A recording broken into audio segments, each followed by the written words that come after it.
ತನ್ನ ಗುರುವಿನ ದರ್ಶನಕ್ಕೆ ಕಬೀರರು ಹೋಗ್ತಿರ್ತಾರ. ಅಂತಹ ಸಂದರ್ಭದಲ್ಲಿ ಕೃಷ್ಣ ಸಾಕ್ಷಾತ್ ಆ ಗುರುವಿನ ಜೊತೆ ಬಂದ್ರಂತ. ಬಂದಾಗ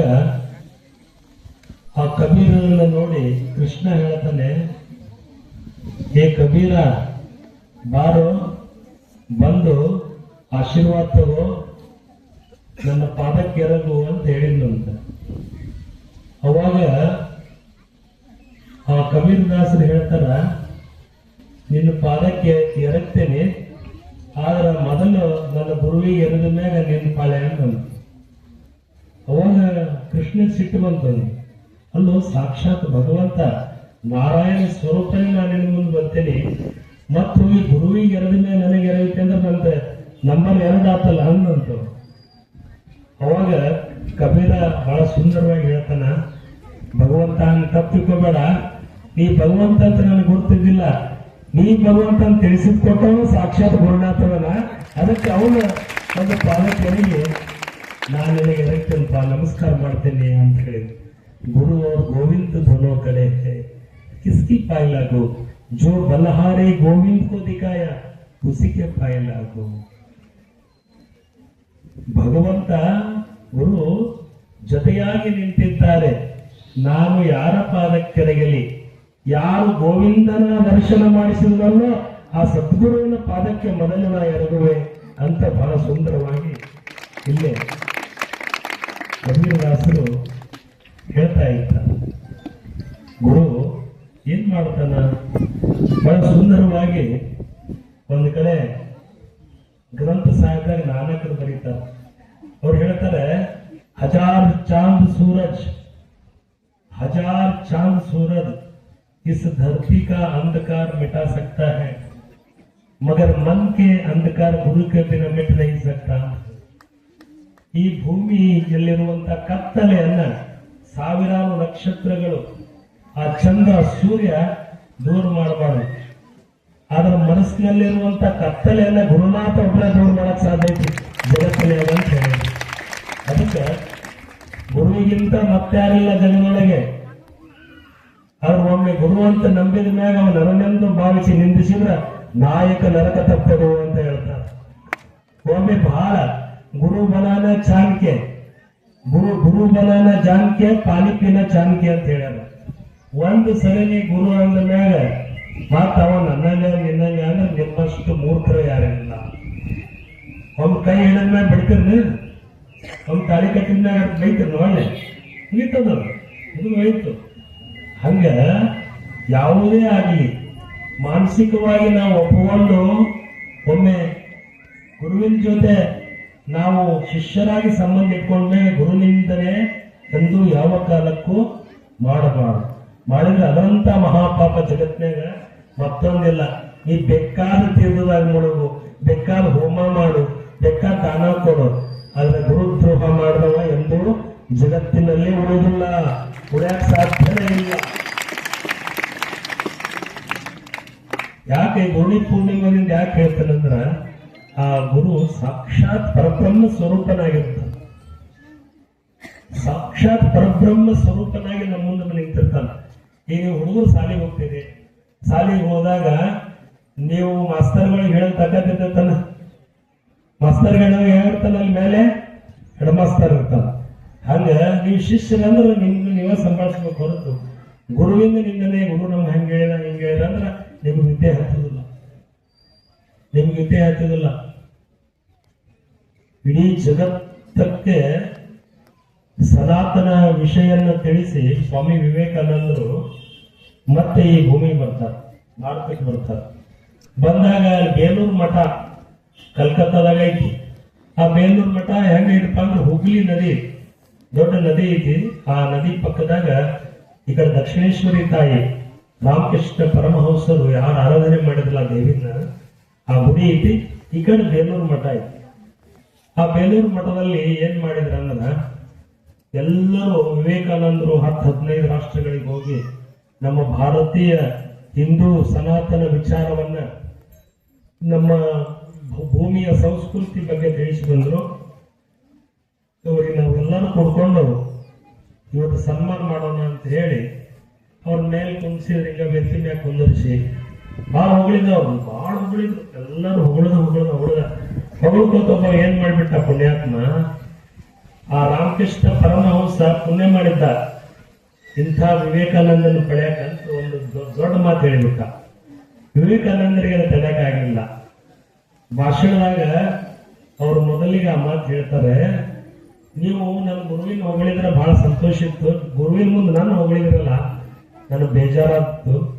ನಿಮ್ ಕಣ್ಣಿಗೆ ರಾಮಕೃಷ್ಣ ಪರಮಹಂಸ ಹೆಂಗಪ್ಪ ಹುಚ್ಚ, ಆ ದೇವಿಗಳ ಮುಂದೆ ಗುಡಿ ಮುಂದೆ ಕೂಡ್ತಿದ್ದ, ದೇವಿ ಆರಾಧನೆ ಮಾಡ್ತಿದ್ದ, ನಿತ್ಯ ಕುತ್ಕೊಂಡು ಅಳ್ತಿದ್ರಂತ ಅವ್ರು ಪರಮಹಂಸರು. ಆ ದಕ್ಷಿಣೇಶ್ವರಿ ಗುಡಿ ಮುಂದೆ ಕುತ್ಕೊಂಡು ಅಳ್ತಿದ್ರಂತ. ಅಳು ಮುಂದೆ ಅಲ್ಲಿರುವಂತ ನಿಮ್ಮಂತ ಶ್ರೀಮಂತರು ಬರ್ತೀವಿ, ಏನಪ್ಪಾ 10-15 ವರ್ಷ ಆಯ್ತು ನಮ್ಮ ಗುಡಿ ಪೂಜೆ ಮಾಡ್ತಿ, ದೇವಿ ಚಂದ ಪೂಜೆ ಮಾಡ್ತಿದ್ದಿನ, ಬಂದವ್ರಿಗೆ ಪ್ರಸಾದ ಮಾಡಿಸ್ತಿ, ಮತ್ತೆ ಎಲ್ಲಾ ಮುಗಿದ್ಮೇಲೆ ಸಾಯಂಕಾಲ ಮಂಗಾರತಿ ಆದ್ಮೇಲೆ ಈ ಕಟ್ಟಿ ಮೇಲೆ ಕುತ್ಕೊಂಡು ಯಾಕೆ ಕಲಿತಿ ಅಂತ ಕೇಳ್ತಿದ್ರಂತ ರಾಮಕೃಷ್ಣ ಪರಮಹಂಸರಿಗೆ. ಪರಮಹಂಸ ಮತ್ ನಿಮ್ ಮನ್ಯಾಗ ಏನಾದ್ರು ಬಟ್ಟಿಲ್ಲ, ರೊಕ್ಕಿಲ್ಲ, ದವಸ ಧಾನ್ಯಗಳಿಲ್ಲ, ನಾವೆಲ್ಲ ಸಹಾಯ ಮಾಡ್ತೇವೆ ಬಾಳ ಬೇಡ. ಅವಾಗ ಪರಮಹಂಸರು ಹೇಳ್ತಿದ್ರು, ನನಗೆ ಬಟ್ಟಿಲ್ಲ ಅಂತ ಅಳುದಿಲ್ಲ, ಹೆಂಡ್ರ ಮಕ್ಕಳು ಇಲ್ಲ ಅಂತ ಅಳುದಿಲ್ಲ, ದವಸ ಧಾನ್ಯಗಳಂತ ಅಳುದಿಲ್ಲಪ್ಪ, 15 ವರ್ಷ ಪೂಜೆ ಮಾಡಕತ್ತಿ, ಇನ್ನೂ ನನ್ನ ಜೋಡಿಗೆ ಮಾತಾಡಿಲ್ಲ, ಅದಕ್ಕೆ ಅಳಕತ್ತೀನಿ ಅಂದ್ರಂತ ಪರಮಹಂಸರು.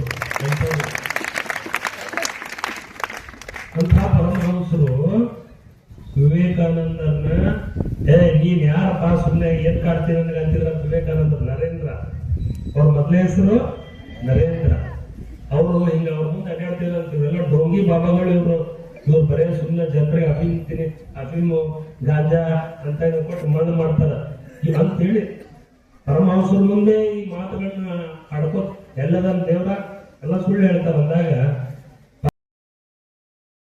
ಮುಂದೆ ಗಟ್ಟಿಗ ನರೇಂದ್ರ ಕೈ ಹಿಡ್ಕೊಂಡ್ರಂತ, ಏನೋ ಏನ್ ಹೇಳ್ತಿದ್ದಿ, ಹೌದು ದೇವರೆಲ್ಲ ನನ್ನ ಸುಮ್ಮನೆ ಹೇಳ್ತೀನಿ ಕುಂದ್ರ ಅಂತ ಹೇಳಿ ಕುಂದರ್ಸಿ ಸಾಕ್ಷಾತ್ ಆ ಜಗದಂಬೆ ಆ ದಕ್ಷಿಣೇಶ್ವರಿ ತಾಯಿ ನೆನೆಸಿ ಆ ನರೇಂದ್ರ ತಲೆ ಮೇಲೆ ಕೈ ಇಟ್ರ 1-2 ನಿಮಿಷ ನರೇಂದ್ರ ಮೌನ ಹೋಗ್ತಾರೆ. ಎಲ್ಲೋ ಒಂದು ಲೋಕದಾಗ ಅವ್ರನ್ನ ಕರ್ಕೊಂಡು ಹೋಯ್ತು. ಭವ್ಯವಾದಂತ ಬೆಳಕಿನ ಮಧ್ಯೆ ಅವ್ರನ್ನ ಸಂಚಾರ ಮಾಡಿಸ್ದಂಗ.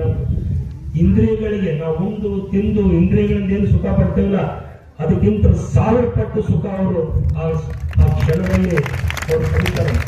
ಅದ ತಕ್ಷಣ ಅವ್ರು ಹೇಳ್ತಾರೆ, ಅಪ್ಪ ಇನ್ನಷ್ಟು ಇಡಪ್ಪ, ನನ್ನ ತಲೆ ಮೇಲೆ ಕೈ ಇಡು, ನಾ ಹೇಳಿದ ತಪ್ಪಾಯ್ತು, ದೇವರಲ್ಲ ನಾ ಈ ಜಗತ್ನಾಗ ಅಂದ್ರು. ನರೇಂದ್ರರು ಇವರ ಹಸ್ತ ಬಿದ್ದ ಕೂಡಲೇ ಅವರಲ್ಲಿ ನರತ್ವ ಎಲ್ಲ ಹೋಯ್ತದು. ಆ ನರ ಮನುಷ್ಯರು ವಿಚಾರ ಮಾಡೋದೆಲ್ಲ ದೂರ ಆಗಿ ಅವ್ರೇನಾದ್ರು ವಿವೇಕಾನಂದರ ಆಗ್ತಾರೆ. ವಿವೇಕಾನಂದ ಅಂತ ಒಬ್ಬ ವಿವೇಕಾನಂದ ಜಗತ್ತು ಸುತ್ತಾಡ ಬಂದ. ಯಾರ ದಯದಿಂದ? ಪರಮಹಂಸದ. ಪರಮಹಂಸ ನೋಡ್ಲಿಕ್ಕೆ ಹುಚ್ಚಾದ್ರೆ ಒಳಗೆ ಎಚ್ಚರಾಗಿದ್ದ. ಬಹಳ ಚಂದ ಬರೀತಾರೆ ಕುವೆಂಪರು, ಜಗದ ಕಣ್ಣಿಗೆ ನೀನು ಹುಚ್ಚಾಗಿದ್ದಿ, ಒಳಗೆ ಮಾತ್ರ ಎಚ್ಚರವಾಗಿದ್ದಿ, ನೀನೇ ಅಲ್ಲವೇ ರಾಮಕೃಷ್ಣ ಪರಮಹಂಸ. ಬಹಳ ಸುಂದರವಾಗಿರ್ಬೇಕು. ಆ ಪರಮಹಂಸರು ಅವ್ರ ಬಗ್ಗೆ ನಿಂದನೆ ಮಾಡಿದ್ಕೊಳ್ಳಿ ಸೇರೋದಿಲ್ಲ ಅವ್ರಿಗೆ. ಸೇರಿದ ತಕ್ಷಣ ಒಮ್ಮಿಂದೊಮ್ಮಿಕ್ಲಿ ಅವ್ರ ಮೈಕ್ ತಗೊಂಡು ಹೇಳ್ತಾರೆ, ನನ್ನ ಗುರು ಇಂಥವದಾನಪ್ಪ, ದಯವಿಟ್ಟು ಅವ್ನಿಗೆ ಏನಂತಬೇಡ್ರಿ, ಇಲ್ಲೇ ನನ್ನ ಜೊತೆನ ನನ್ನ ಗುರು ಕೂತಿದ್ನಂದ್ರ ಅವರು ನನಗೆ ಹೋಗೋ ನರೇಂದ್ರ ಅಲ್ಲಿ ಒಂದು ಹಿಡಿ ಆ ಗಂಗಾ ಬೈಲಾಗಿಂದ ಒಂದು ಹಿಡಿ ಉಸುಕು ತೊಂಬ, ಆ ಉಸುಕು ತಂದು ನನ್ನ ಕೈಯಾಗ ಕೊಡು ಅಂತ ಹೇಳಿ ಅವ್ರ ಕೈಯಾಗ ಉಸುಕು ಕೊಟ್ಟಿದ್ನಂದ್ರ ತಾಯಿ ದಕ್ಷಿಣೇಶ್ವರಿ ತಾಯಿ ನೆನೆಸಿ ಹಿಂಗ ಮಾಡಿ ಚಿಮ್ಮಿ ಒಗಿದು ಬಿಟ್ಟಿದ್ರ ಯಾರ ತಲೆ ಮೇಲೆ ಒಂದು ಕಣ ಉಸುಕಿನ ಹಳ್ಳಿ ಬೆಳೆದೈತಿ ಅವರೆಲ್ಲ ವಿವೇಕಾನಂದ್ರ ಆಗ್ತಿದ್ರು ಅಂತ ಹೇಳಿದಂತೆ. ಅಂಥ ಪರಮಶಕ್ತಿ ಇತ್ತು ನನ್ನ ಗುರುವಿನಲ್ಲಿ. ಅದಕ್ಕೆ ಗುರುವಿನಿಂದನೇ ಯಾವ ಕಾಲಕ್ಕೂ ಮಾಡಬೇಡ್ರಿಪ್ಪ, ಏನೇ ಮಾಡ್ರಿ ನನ್ನ ಮುಂದೆ ನನ್ನ ಗುರುವಿನ ವರ್ಣನೆ ಮಾಡ್ರಿ, ಹೊರತು ನಿಂದನೆ ನಾನು ಕೇಳುವಂತ ಕಿವಿಯ ನನ್ನ ಇಲ್ಲ ಅಂತ ಹೇಳಿದ್ರಂತ ಸ್ವಾಮಿ ವಿವೇಕಾನಂದರು. ನೀವು ಅದನ್ನೇ ಮಾಡಬೇಕು. ನಿಂದನೆಗಳಿರ್ತಾವು, ಅದನ್ನ ನೀವೇನಾದ್ರೂ ಈ ಒಳಗೆ ಏನ್ ತುಂಬಿಕೊಂಡಿ, ಈಗ ಹಾಲು ತುಂಬಿಕೊಂಡೆ, ಗುರುವಿನ ಬಗ್ಗೆ ಹಾಲು ತುಂಬಿಕೊಂಡೆ, ನೀನೇನಾದ್ರೂ ಒಂದು ನಿಂದನೆ ಮಾತು ಒಳಗಾದ್ರೂ ವಿಷ ಆಗ್ತೈತಿ, ಎಚ್ಚರಿರ್ಬೇಕು. ಅದು ವಿಷ ಆಗ್ತೈತಿ, ನಿನ್ನ ಭಕ್ತಿ ಕೆಟ್ಟು ಹೋಗ್ತದ. ನಿನ್ನ ಭಕ್ತಿ ಕೆಟ್ಟು ಹೋಗ್ತದ. ಅದಕ್ಕೆ ಅದನ್ನೆಂದೂ ಒಳಗೆ ತಗೋಬೇಡ್ರಿ. ಅದನ್ನೆಂದೂ ನೀವು ಯಾವ ಕಾಲಕ್ಕೂ ಒಳಗೆ ತಗೋಬೇಡ್ರಿ.